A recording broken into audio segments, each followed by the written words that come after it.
Ọmụnwa bụ Chike Ileka amalife na-ese okwu na Nnewi mgbe a na-abala agụ n'Igbo niile. Mụnwa bụ esi m Nnewi, Anambra steeti wee bịa ebe anyị bịa tata ife gbasara ndị Igbo, ife ndị Igbo tata ka anyị na-eme wee sị na anyị ga-adaba n'ụbọchị nke tata ụbọchị akara aka.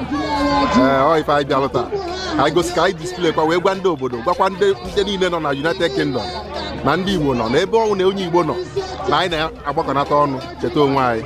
Ọnya ife anyị na-eme tata.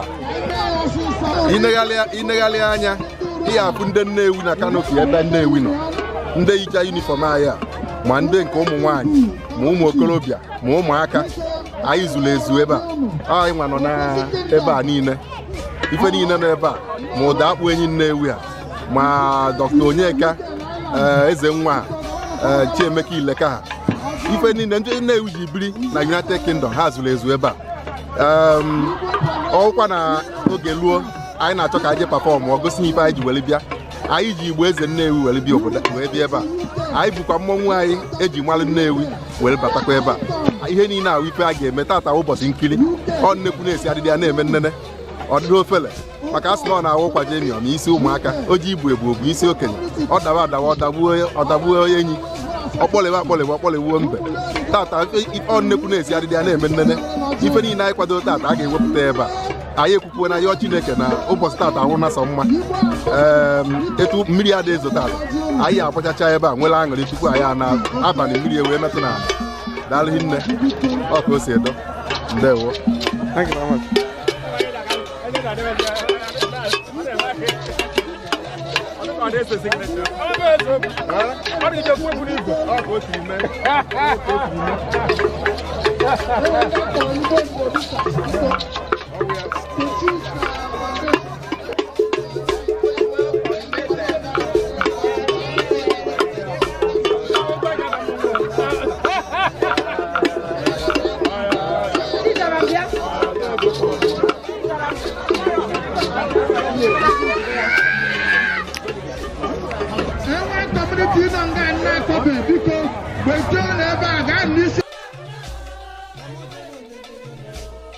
Ndị mara ekene m unu hinne, afọ mụnwa bụ Barrister Alex Kuka Ezeamakam.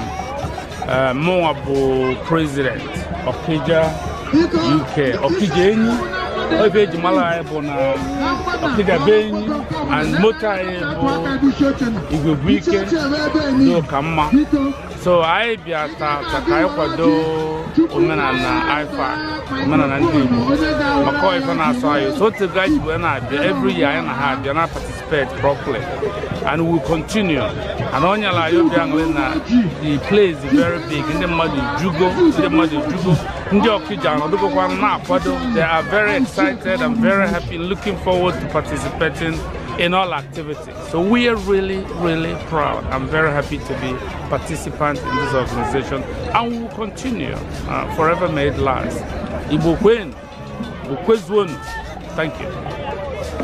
Okija Enyi, a na-anụ m n'Okija mgbe m kwele ezinaka, mana a na-anụ m n'Okija. Okija amaka, Okija Enyi. Last year I joined them bịakwa ebe a. I bịa kwetu ihe ndị Igbo na-eme, ihe niile na-eme ebe a dị anyị mma. Ndị Okija iwe na-asị every year anyị abịakwa ewere ụmụ anyị bịa. Okija amaka. Anyị nọkwa na UK na-asị ka anyị mekwa, ka anyị na-emekwa wee na-eme ka ndị Igbo wee na-emekwa ka ndị nọ n'ụlọ wee na-akwadokwa ihe ọbụla wee na-eme ihe ọbụla anyị eme ka wenyere ndị ụmụaka. Ihe na-eme ebe a amaka, obodo niile dị iche iche na ebe a. Amaghị ka m esikọwa, mana o juru m obi dị m obi ụtọ. I'm very happy, excited to be here today to participate in this occasion. Thank God, and Igwe Ebuka, Igwe Erika.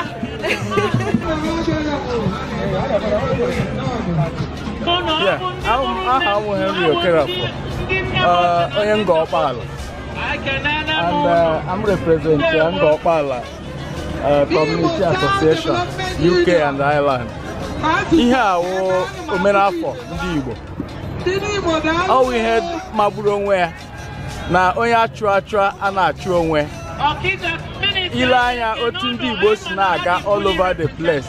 Ma America, Japan, all over the place. So ọ dị mma anyị nwee ụbọchị dịka taa iji na-echeta ihe banyere ndị Igbo, otu esi mụọ anyị, kọlchọ anyị, na-akwadokwa n'ụmụaka anyị ndị anyị mụrụ, n'ihi na ọ bụrụ ma anyị hapụ iji aka anyị kpụọ onwe anyị mba na-akwalite okwu ndị Igbo language, ọwụ ya wụ ihe ụbọchị a, uru ụbọchị a bara.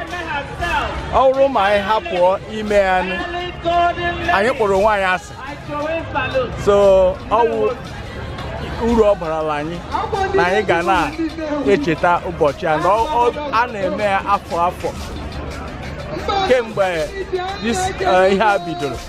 Anyị enweela ihe a na-eme akpọ awareness, ya wụ mmadụ ile anya, circumspect, ile onwe gị, introspect, ga-echebala onwe gị echiche, mara na anyị ejighị aka anyị mee onwe onye ga-enyere anyị aka. Ọwụ ndị Igbo ga-enyere onwe ha aka, kpọkwa n'onwe ha mba. Yes, I'm Vice Chairman of Ngokpala community. I'm very happy. Obidianyu Oino here today to promote Igbo culture. Anyị kpọcha ma ụmụ anyị bịa Ngokpala, ji ha nye bịa produce na Ngokpala bịa. Cha anyị bịa ji ndị Igbo. Cha anyị present ga herekpa today. The big way, the produce of Ngokpala ground. The ground that is naturally fertilized by nature. So I promote Igbo and Ngokpala. I am one of the Igbo organization. So we are here in full. All these are members. Ugochukwu Susan Okerafo. Munye late Dr. Austin Okerafo. All these are the pioneer of Ngokpala, the root of Ngokpala. Oh, Austin. Mrs. Okerafo. Oh, Munye, Mrs. Okerafo. I get a because now ndi Igbo. Anyị bịakwara weteke ihe si na obodo Igbo taa. Anyị na-ekele mmadụ niile bịara ebe a, na-ekele onye ọwụla, na-arịọ ka Chineke gozie ala Igbo, ma ndị nọ n'ama ma ndị nọ n'ụlọ. Anyị kwere na Jehova ga-enye anyị ezigbo ndụ n'aha Jizọs. Amen.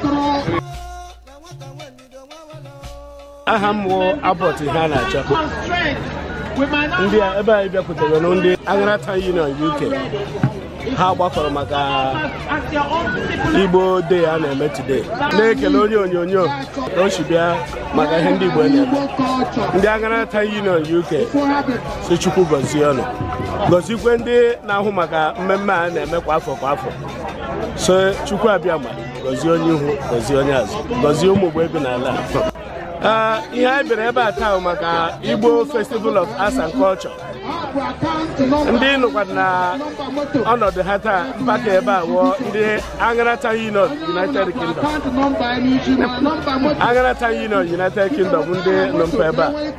Ha bịara mmemme Igbo Festival of Arts and Culture. Aha m nwa bụ Abbott ihe a na-achọ. Ahụ m onye Aṅara, isi ala mba Imo Steeti.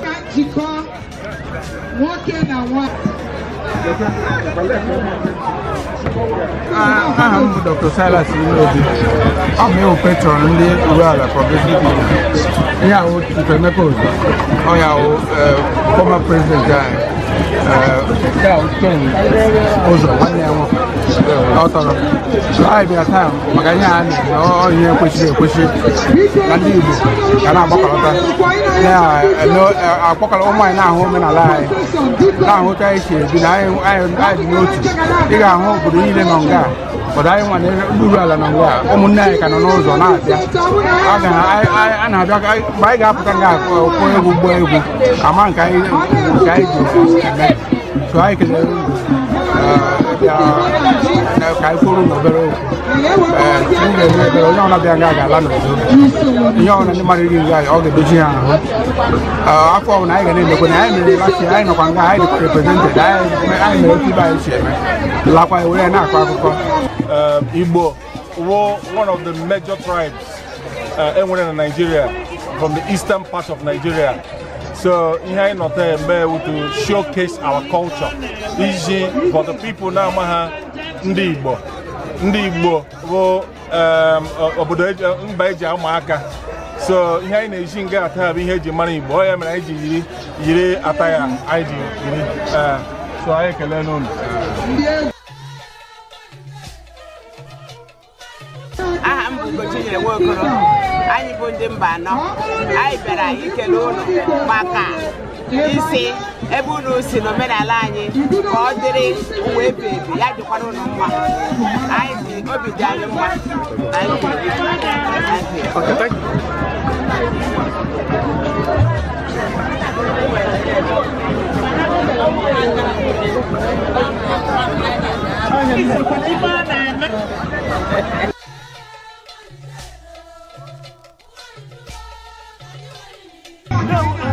Igbo mama no, so I'm chukwu mebukichi. So I also put in London Biseno UK. So I see Kaiba no nyere Igbo Day na UK. So me and Igbo na na mama up kwa niche.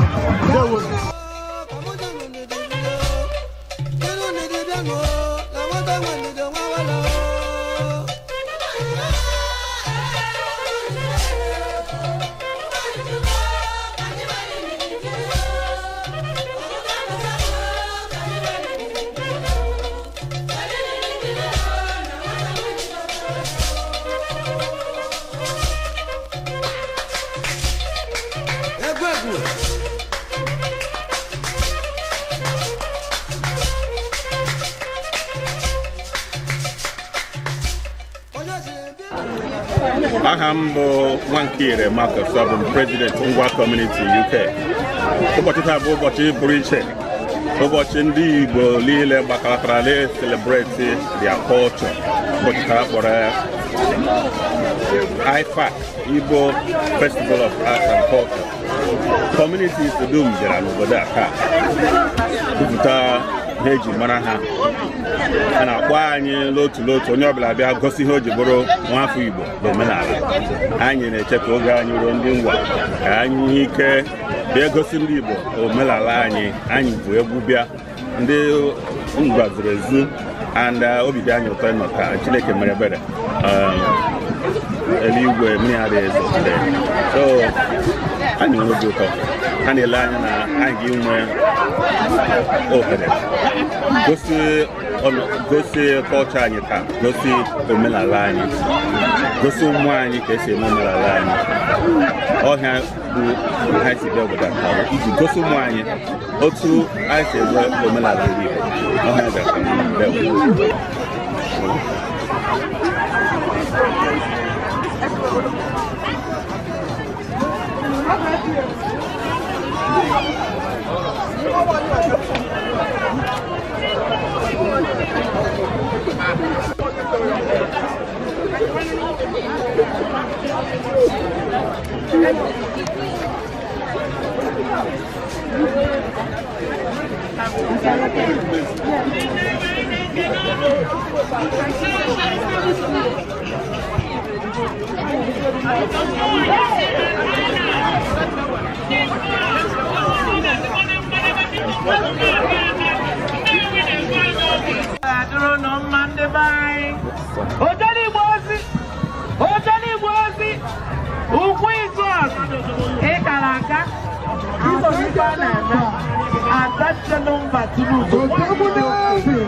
onye ka nkene biko a na-ekwukarịta wee chefuo n'ọha na eze ndị Igbo